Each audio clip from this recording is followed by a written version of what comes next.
परमेश्वर के नाम की स्तुति हो। मैं परमेश्वर का धन्यवाद करता हूँ। आज इस सवेरे के समय में आपको के साथ वचन बांटने के लिए प्रभु ने अवसर दिया। साथ ही साथ मैं WCDC का धन्यवाद करता हूँ कि इस दैनिक वचन कार्यक्रम के द्वारा खास कर इस गुरु उपदेश सीरीज के अंदर वचन बांटने के लिए अवसर दिया। हम मनन कर रहे हैं प्रभु यीशु के दूसरे आगमन और उसके संबंधित तैयारी के विषय के ऊपर हम मनन कर रहे हैं। जैसे कि मैंने आपको बताया कि ये शॉर्ट वीडियोस है, इसलिए इसके अंदर बहुत ही डिटेल में बातें नहीं बताई गई है। सामान्य रीति से जो मुख्य बातें हैं बताई जाएंगी।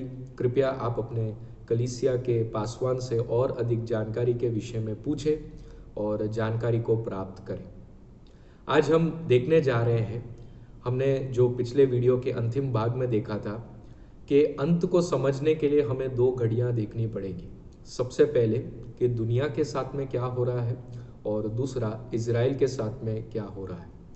बाइबल ऐसा बताता है मत्ती के सुसमाचार में कि प्रभु यीशु का सुसमाचार पूरे संसार भर में पहुंचाया जाएगा और उसके बाद अंत आने जा रहा है, यानी पूरी दुनिया में सुसमाचार पहुंचेगा और फिर अंत आएगा।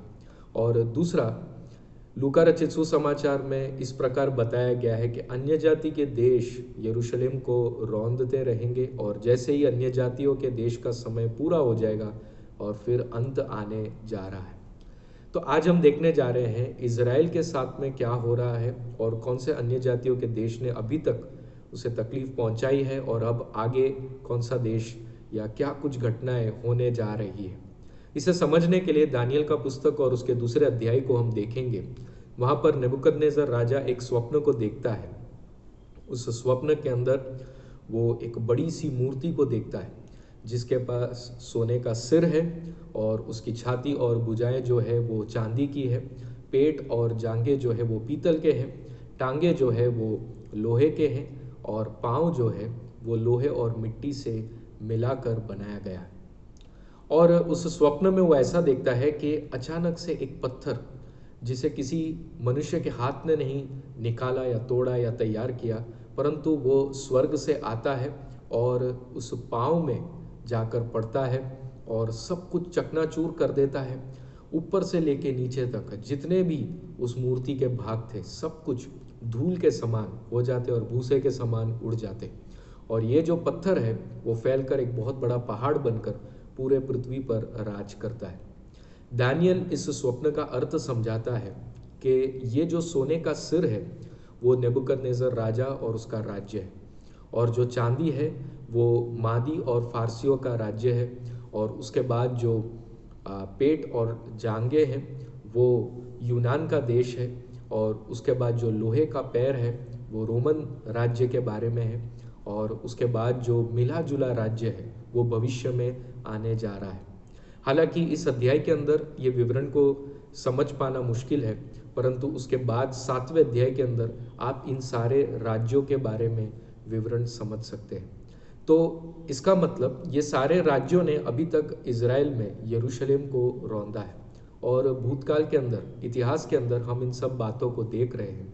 और अब एक राज्य आएगा जिसके जैसे पाँव में 10 उंगलियां हैं, वैसा एक राज्य आएगा जिसके सिद्धांतों के ऊपर से 10 राज्य होंगे और वो यरूशलेम को रौंदने की कोशिश करेंगे। लेकिन इन सब का अंत किया जाएगा, क्योंकि ये जो पत्थर है वो यीशु मसीह का राज्य है, वो आएगा और इन सारे राज्य और अभी तक जो अधिकार और जिनके सिद्धांत और जिनकी ताकत और जिनका प्रभाव अभी तक इतिहास से अभी तक अन्य जातियों के देश के ऊपर था, और जो देशों को तैयार कर कर यरूशलेम को नाश करने की कोशिश कर रहे थे, उन सब को खत्म किया जाएगा और यीशु मसीह का राज्य आएगा।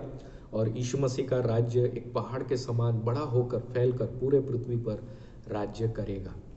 तो इजराइल के साथ कुछ ऐसा होने जा रहा है।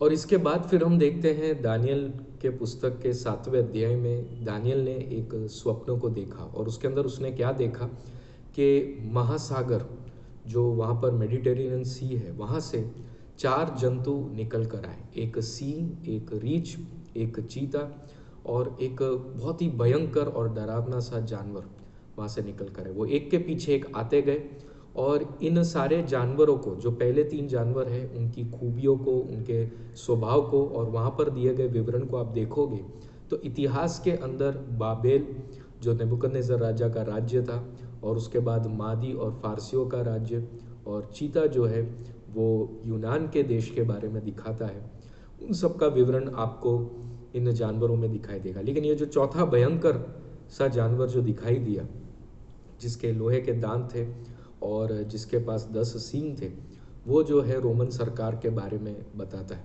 हालांकि रोमन सरकार आकर चला गया, और जो 10 सींग है, उसके बाद दानियल ने यह देखा कि उन 10 सींगों में से जो जो बहुत ही भयंकर से दिखाई दे रहे थे, 10 राज्य के बारे में बताया जा रहा है कि रोमन जो राज्य था उसी के अंदर में, उसी विस्तार में से ये 10 राज्य खड़े होने जा रहे हैं। और उसमें अचानक से एक छोटा सा सींग बाहर निकल कर आया, और उसके पास मनुष्य सी आंखें थी और मनुष्य जैसा मुंह था, और वो बोलने लगा, और उसने 3 सींग को गिरा दिया, और बाकी 7 जो है उसके अधिकार के नीचे आ गए। ये इस बात को दिखाना चाहता है कि भविष्य में एक ऐसा राज्य, एक ऐसा समय आने जा रहा है जब इजराइल को रौंदने के लिए 10 राज्य खड़े होंगे, और उनके बीच में से एक ऐसा राज्य खड़ा होगा जो पहले 3 राज्यों को गिरा देगा, और बाकी 7 जो है अपने आप को इस एक राज्य के अधिकार में सौंप देंगे। और ये जो एक राज्य होगा जो इन बाकियों के ऊपर अधिकार जमा रहा है, वो विरोध मसीह का राज्य होने जा रहा है। और वो विरोध मसीह का राज्य जो है इजराइल को पहले तो शांति और समाधान की बातें बताएगा, लेकिन उसके बाद 3.5 साल के बाद वो जो है वहाँ पर इजराइल के साथ में विरोध करना शुरू करेगा। तो इस दृश्य को बाइबल ने बताया है स्वप्नों और दर्शनों के द्वारा कि इजराइल के साथ क्या होने जा रहा है। लेकिन ये विरोध मसीह का राज्य आने के बाद जो समय नियुक्त किया गया है, एक 7 साल का समय नियुक्त किया गया है। पहले 3.5 साल शांति के होंगे, फिर 3.5 साल महाक्लेश के होंगे, जो इजराइल के विरुद्ध में विरोध मसीह जाएगा। और ये 7 साल के बाद यीशु मसीह का आना होगा, विरोध मसीह को ख़त्म किया जाएगा। इस 7वें अध्याय के अंदर बताया गया है कि न्याय किया जाएगा, और फिर प्रभु यीशु का राज्य वो स्थापित किया जाएगा। तो जैसा मैंने आपको पिछले वीडियो के अंदर बताया कि कलीसिया इंतज़ार कर रही है रैप्चर के लिए, उठाए ले जाने के लिए। तो ये महाक्लेश काल में कलीसिया नहीं जाए, उसके लिए प्रभु पहले कलीसिया को आकाश में बादलों में उठा ले जाएंगे। जो मसीह में मर गए हैं वो पुनरुत्थान को प्राप्त करेंगे, और जो हम जीवित बच गए हैं वो रूपांतरित हो जाएंगे। और उसके बाद फिर विरोध मसीह का एक समय आएगा, और ये 7 साल के बाद में फिर यीशु मसीह और उसकी पूरी सेना समेत वो पृथ्वी पर लौट कर आएगा।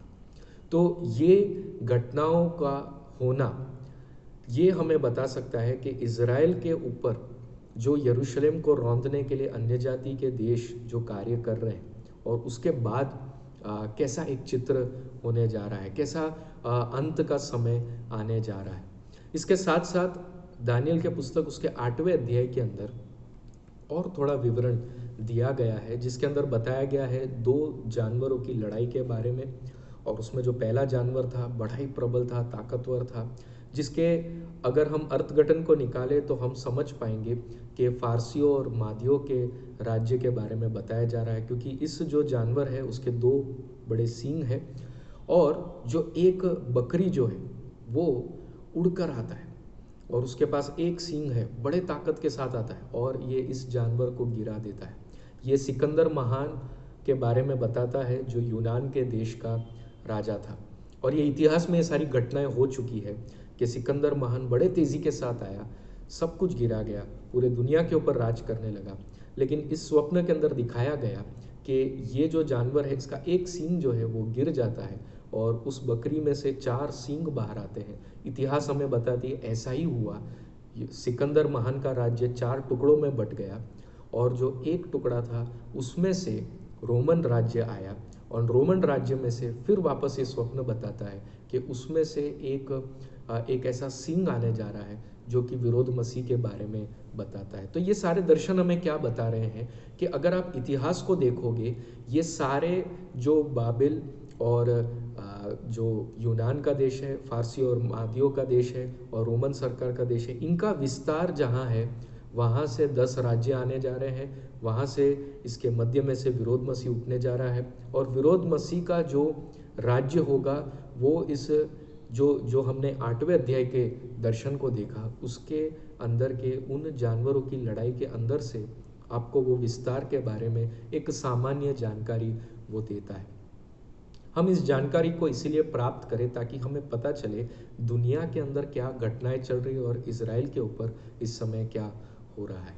आशा रखता हूँ आपको इन बातों के बारे में समझ आया। प्रार्थना के साथ रहे, सीखते जाए बड़े उत्साह और आनंद के साथ। प्रभु की आत्मा आपको सीखने में, समझने में मदद करेगी।